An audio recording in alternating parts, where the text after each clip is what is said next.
Bushra be be کی قید تنہائی، سپرنٹینڈنٹ اڈیالہ جیل کی اہم رپورٹ سامنے آ گئی۔ رپورٹ میں بتایا گیا ہے کہ بشریٰ بی بی کو جیل میں 1.5 سال سے زائد عرصہ گزر چکا ہے۔ عدالت میں جمع کرائی گئی رپورٹ میں بشریٰ بی بی کو قید تنہائی میں رکھنے کے تاثر کی تردید کی گئی ہے۔ رپورٹ کے مطابق اڈیالہ جیل میں کسی بھی قیدی بشمول بشریٰ بی بی کو قید تنہائی میں نہیں رکھا گیا۔ سپرنٹینڈنٹ جیل نے کہا کہ جیلوں میں قید تنہائی کا نظام تقریباً ختم ہو چکا ہے، اب یہ رائج نہیں اور نہ ہی عدالتیں طویل عرصے سے ایسی سزا دے رہی ہیں۔ سپرنٹینڈنٹ جیل کے مطابق بشریٰ بی بی سزا یافتہ قیدی ہیں اور قانون کے مطابق اپنی سزا کاٹ رہی ہیں۔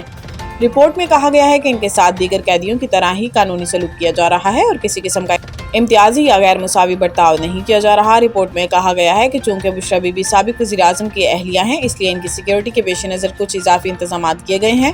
عام خواتین قیدیوں کو ان کی رہائش گاہ تک رسائی نہیں دی جاتی تاکہ ان کی حفاظت اور سلامتی متاثر نہ ہو۔ سپرنٹینڈنٹ جیل نے عدالت سے استدعا کی کہ بشریٰ بی بی کی بیٹی کی درخواست کو بے بنیاد قرار دے کر مسترد کیا جائے۔